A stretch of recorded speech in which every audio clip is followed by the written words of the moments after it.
अस्सलाम वालेकुम।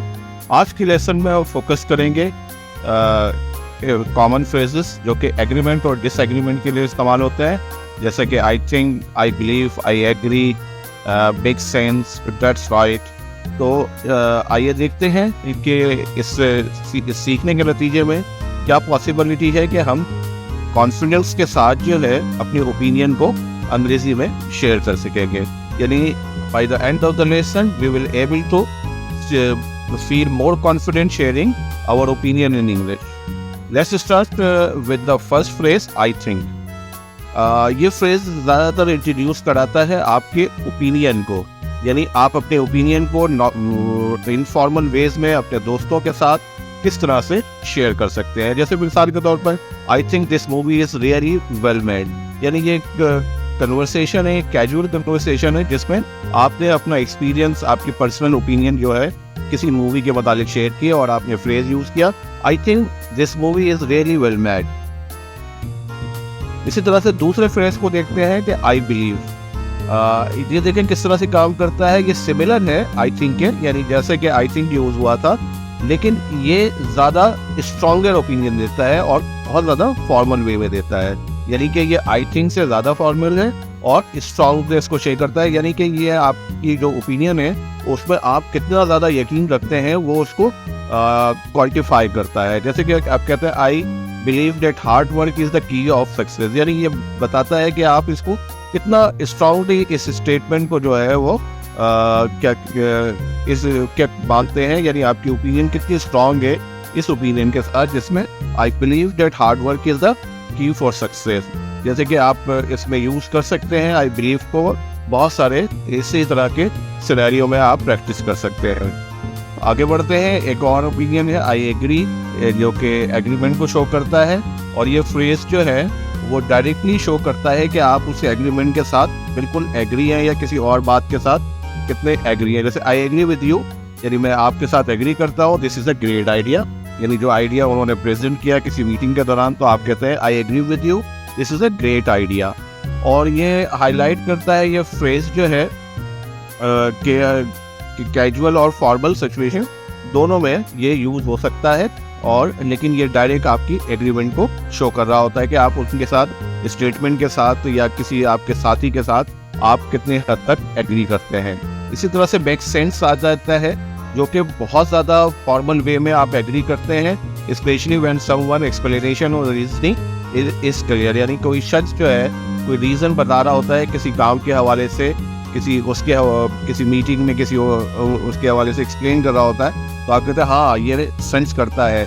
इसको कहते हैं कैसे, किस तरह से कि make sense, I don't think of it that way before, यानी मैंने इस तरह से कभी नहीं सोचा था और आपका जो आइडिया है वो सेंस करता है, तो इसीलिए आप फ्रेज यूज करते हैं make sense, I didn't think of it that way before. तो इसी तरह से ये जो है इस तरह के फ्रेज जो है एवरीडे कन्वर्सेशन के अंदर आते हैं, जब कोई चीज़ जो है एक्सप्लेन की जाती है या कोई आइडिया आपको मोर लॉजिकल लगता है तो आप जो है वो मेक सेंस का इस्तेमाल करते हैं।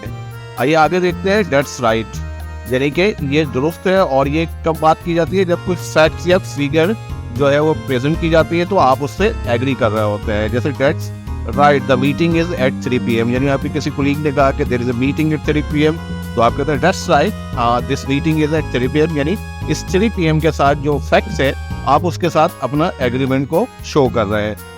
तो इसको जो है बहुत ज़्यादा कंफर्म कर रहे होते हैं, यानी किसी डिटेल को या किसी स्पेसिफिक पॉइंट को जो है वो आप क्या कहते हैं एग्री कर रहे होते हैं। जैसे किसी ने कहा कि water boils at 100 degree Celsius, तो आप कहते हैं that's right the water boils in 100 Celsius, यानी आप उस फैक्ट के साथ एग्री कर रहे हैं। अब आ जाते हैं सेक्शन 2 की तरफ, जो कि डिसएग्रीमेंट को जो है वो पोलाइटली आप कैसे कह सकते हैं। इसमें पहला फ्रेज है I am not sure I agree, this phrase soften your disagreement, यानी आप किसी चीज़ से डिसएग्रीमेंट करते हैं लेकिन सॉफ्ट वे में, नरमी के साथ और लेस डायरेक्ट वे में। तो I am not sure I agree with that approach, maybe we could try something different, यानी देखें आप सॉफ्टनेस आपकी कितनी आई कि आपने कहा कि मैं श्योर नहीं हूँ कि मुझे एग्री करना चाहिए और may be it could try the something different, और आपने फ़ौरन कह दिया कि आप उस आइडिया के साथ जो है मुत्तफिक नहीं है, हमें कुछ और करना चाहिए। तो इसी तरह से देखते हैं ये फ्रेज जो है वो प्रोफेशनल सेटिंग यानी मीटिंग्स में और डिस्कशंस के अंदर जो है वो बहुत ज़्यादा डिप्लोमेटिकली आप डिसएग्री कर रहे होते हैं, तो अब आप इस्तेमाल करते हैं कि I am not sure I agree with that approach, that idea और your opinion, something like this ना।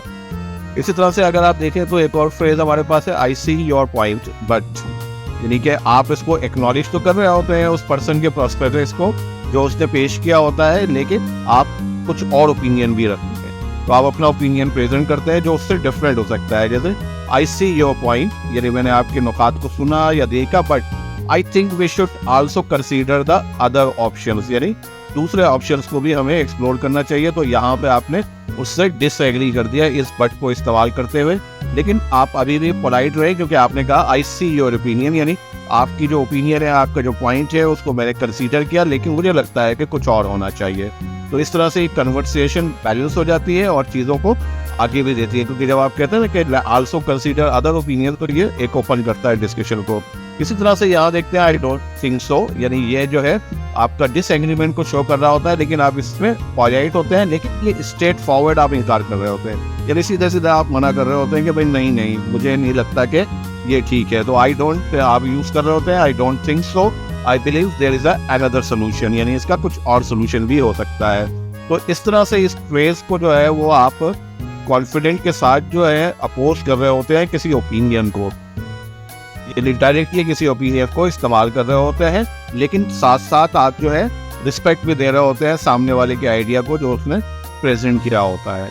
इसी तरह से आप देखें इसमें 2 सिनेरियोज दिए गए हुए हैं। अब आपका काम यह है कि इन सिनेरियोज को, इस वीडियो को पॉज करें और इन सिनेरियोज को पढ़ें, समझें और इन सिनेरियोज पे एक कन्वर्सेशन तैयार करें, छोटा सा एक सीन सा तैयार करें जो कि 2 से 3 डायलॉग्स के ऊपर हो। ये सीन और सिचुएशन दोनों दी हुई है।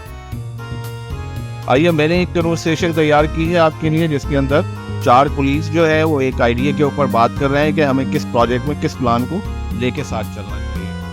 I think we should go with Plan A. It's more cost effective and easier to implement. I think that's a good idea. Plan A seems like the best option given our timeline. I agree with you. Plan A covers all the key points we discussed earlier. Makes sense to me. It's definitely the most straightforward approach. Great. Sounds like we're all on the same page. Let's move forward with Plan A. तो आपने देखा कि real context में एक conversation के अंदर किस तरह से आता है कि लोग जो हैं एक दूसरे के साथ पोलाइटली एग्री कर रहे होते हैं। इसी तरह से आप सेकंड सिनेरियो का डिसएग्रीमेंट का एक कन्वर्सेशन डिज़ाइन कर सकते हैं, और अगर आप बेहतर समझे तो इसको आप हमारे कमेंट सेक्शन में भी उसको कॉपी करके पेस्ट कर सकते हैं ताकि मैं आपको उसके ऊपर फीडबैक दे सकूँ। और साथ साथ आपकी जो किताब है, जो आपकी टेक्स्ट बुक है, उसके अंदर पेज 11 और 12 में एग्रीमेंट एंड डिसएग्रीमेंट के हवाले से कुछ एक्सरसाइज दी हुई है, तो आप प्लीज़ ज़रूर कीजिए। हमारे साथ जुड़ने का बहुत शुक्रिया।